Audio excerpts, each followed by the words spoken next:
وتأكلون التراث أكلا لما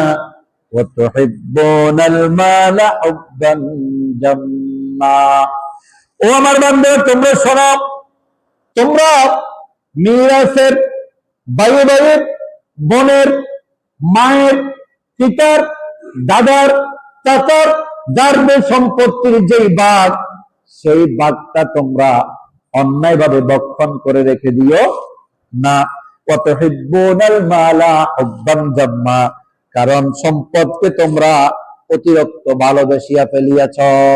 কি করিয়াছ সম্পদ তুমি বেশি ভালোবাসছ নিজের জীবনের মায়া নাই জানের মায়া নাই কিন্তু কিসের মায়া আছে কিসের মায়া আছে মরি যা তারপরে ব্যাংকে কয় টাকা আছে এটা অনেক সময় স্পষ্ট বলে বলে এরকম বলে না সম্মানিত হাজারিন এই সূরাতুল ফাজর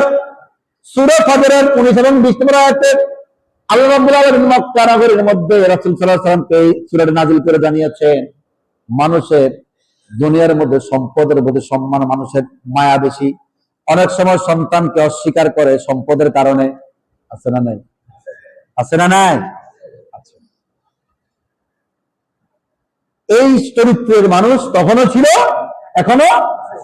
এখন কম না বেশি এখন কম না বেশি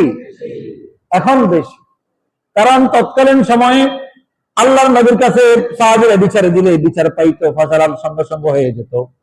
কিন্তু এখন যদি কোনো মুসল্লি মানুষের কাছে বিচার দেয় একদিন নয় দুই দিন নয় কয়েকশো বার কয়েক হাজার বার নালিশ দিলেও ইমাম সাহেবের বাপের ক্ষমতা নাই ওই সম্পত্তির ভাগটা সঠিক করে দেওয়ার মতো ঠিক কিনা যদি বলে ভাই আপনি মুসলমান সে মুসলমান আপনার পিতার সম্পত্তির ভাগ আপনি যেমন পাবেন আপনার ভাইও পাবে আপনার বোনেও পাবে আপনি কেন টাকা তার সম্পত্তির ভাগ দিবেন না মুশরিকদের একটা চিন্তা থাকতো একটা অভ্যাস ছিল ঘরের মধ্যে যে ভাইয়ের শক্তি বেশি ক্ষমতা বেশি সামর্থ্য বেশি সে পিতার সমস্ত সম্পত্তি সে গাছ করে নিত আর যে ভাইয়ের ক্ষমতা নাই শক্তি নাই বুদ্ধি শুদ্ধি কম মেয়েরা তো নয় ওই সময়ে মহিলাদের কোন সম্পত্তির ভাগ দেওয়া হতো তাদেরকে শুধু ভোগের পণ্য সে ভোগ করা হতো এই বাইবেলকে তারা শুধু সম্পত্তি দিত না যার ক্ষমতা বেশি এখনো দেখবেন ঘরের মধ্যে যে ভাইটা একটা সালাক চতুর বা আল্লাহকে বাড়ি বাক্কা দিই বাচ্চাকে কিছু হিসেব বিকাশ দিই 2 নাম্বারই করি ভালো জমিটা বাড়ির ভালো অংশটা সে কি করে নেয় দখল করে আর থেকে থাকে একটু পয়সা থাকে তখন গ্রামের মডলদেরকে কিছু লোকদেরকে কিছু টাকা পয়সা খাওয়াই বাস সব তার পক্ষ অবলম্বন করে বলে দেখেন ভাই আব্বার আমি খাওয়াইছি পড়াইছি সারা হস্তে করছি ডাক্তারের কাছে নিছি আব্বা খুশি আমারে বলে দিছে এই জায়গাটা নেওয়ার জন্য কিন্তু হাতে হারিয়েন না হাতে আরো বললে একটা ট্যাবলেট কিনে জানা কোনো সময় জিন্দিগিতে এক বেলা ভাত খাওয়ানো এক গ্লাস পানি দেয় এখন বলেন হাতে কষ্ট ছিল না অন সম্পদের বাগের লাগাইছে আপনার বিবেক কি যাবো আমরা বিবেক কি বলে সে সম্পত্তির মালিক কিনা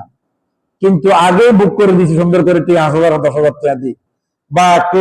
পাঞ্জাবিটা কিনে দিছে বা লুঙ্গি একটা লো দিছে বা একটা গড়ে দিছে বা একটা আনতে দিছে বা একটা স্বর্ণের চেন দিয়ে দিছে বাস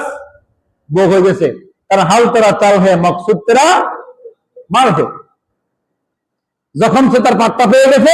এখন সেখানে আল্লাহর বিধানের সে কায়েম করতে রাজি